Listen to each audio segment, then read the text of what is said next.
Hello and welcome to another edition of Full Follow. Today on Full Follow we are going to talk about Las Vegas, Viva Las Vegas.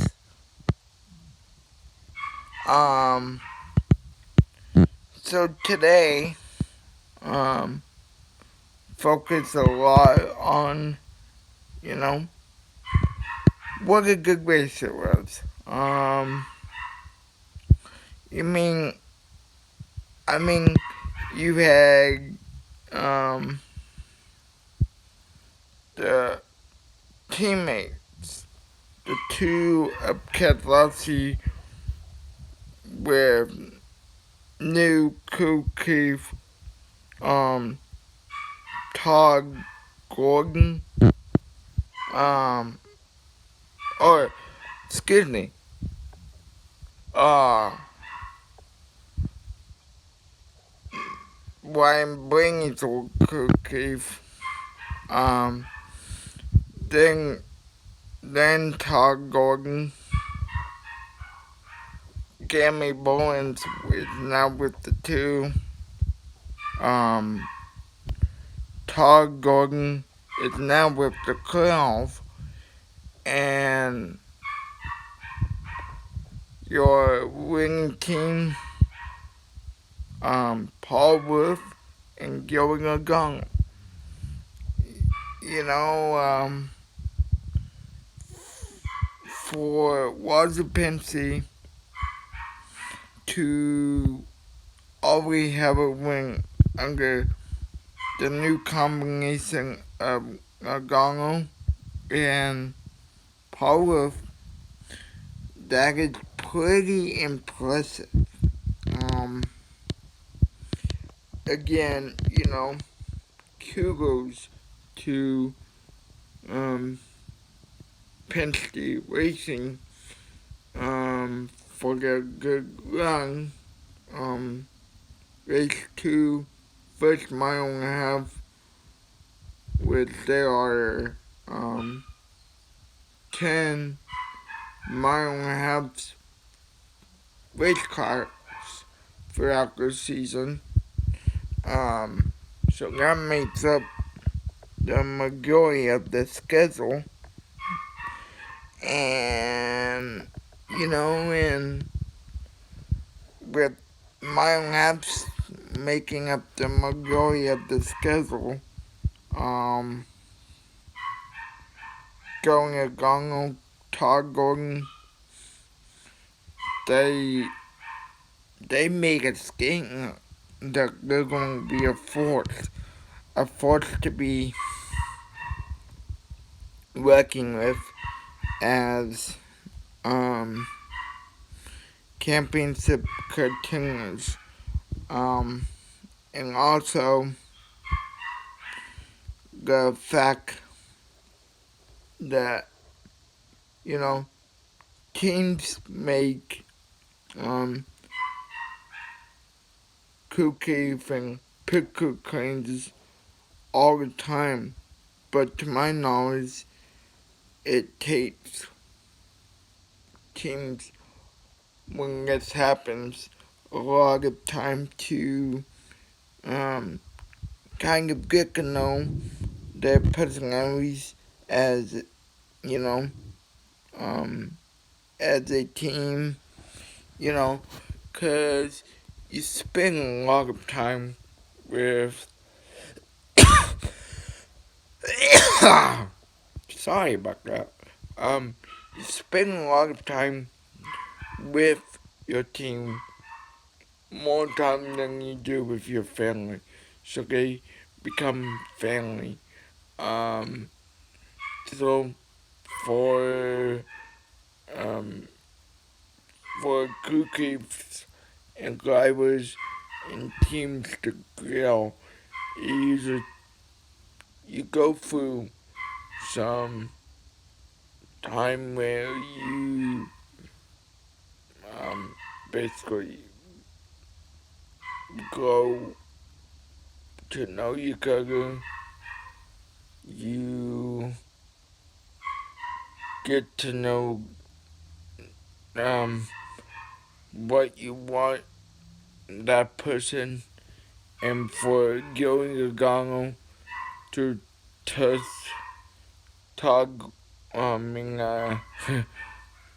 almost said Todd Golden, sorry about that, but Paul Wolf, to touch his race car and put one of his setups in, as he's had a lot of success with teammate Brad Keselowski over the years.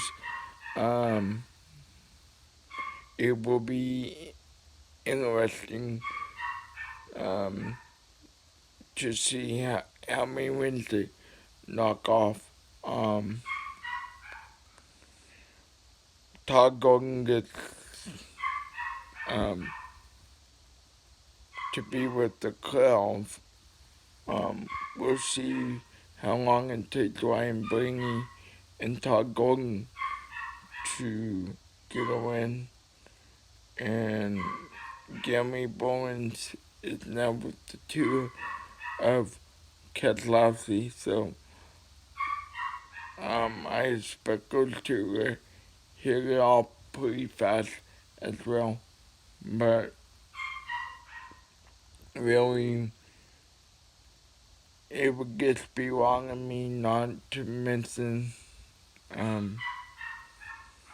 that Matt Biggino finished second in this race after chaos happened on the final restart behind Joey Logano.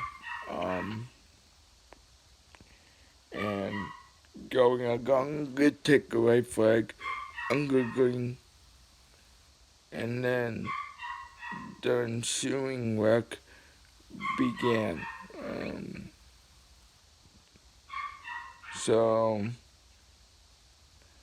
And the caution was indeed called. When that happens, we all know the race is over. So guess how? Logano did indeed win the Pennzoil. That's right, folks. The Pennzoil car won the Pennzoil 400. So, Pennzoil has to be the leg that they won the race. I mean, they were the sponsor of the race, and their car won the race.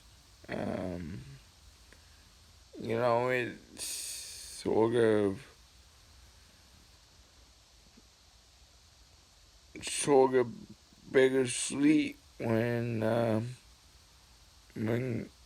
I'm sure for a sponsor, they know if they have a car in the race,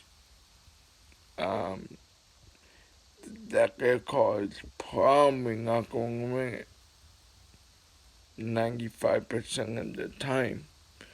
But there is the other 10% of the time that someone like Logano that has Pennzoil on the hood can and does indeed win the race in this case. It came down to the Napa car of Chase Elliott having a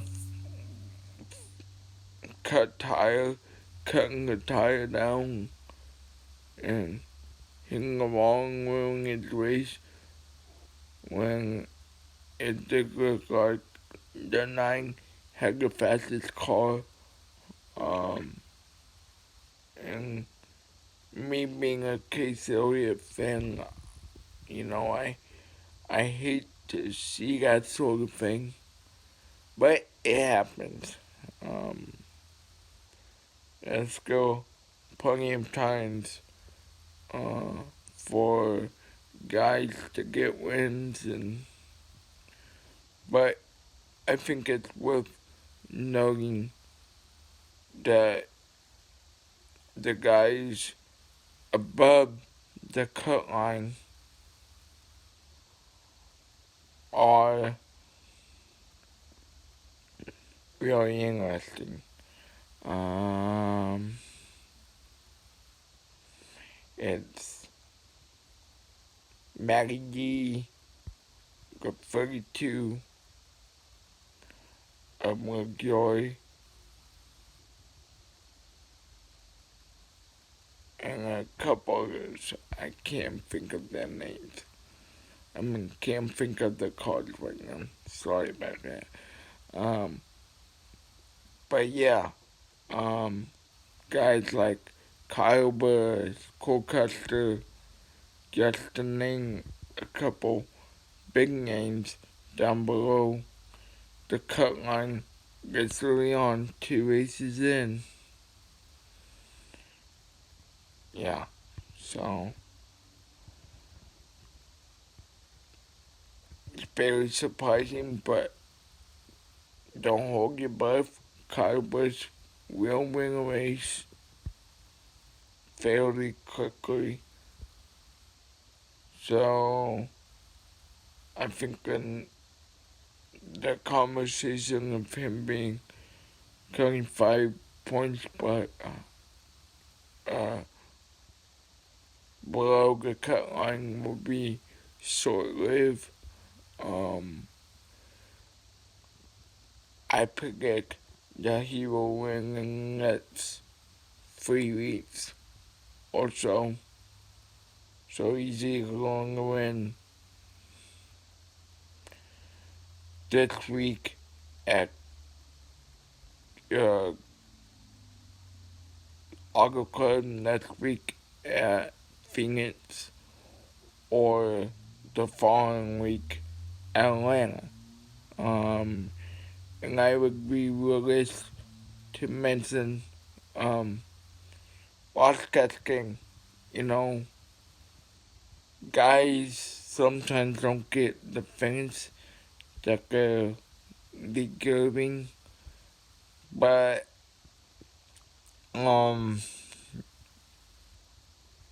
but what a run he had in his first week in the car for Ryan Newman.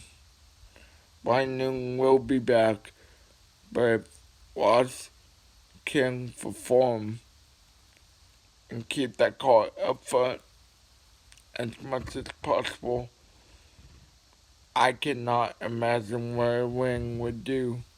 You know, he's under contract of Chevrolet team,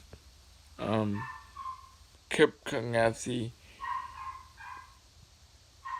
and Colleague Racing on loan. But I feel like if he can perform in the 12, that will, in the 6 where he's in it, that will help his cause and everything. So we will talk to you next time on Full Throttle.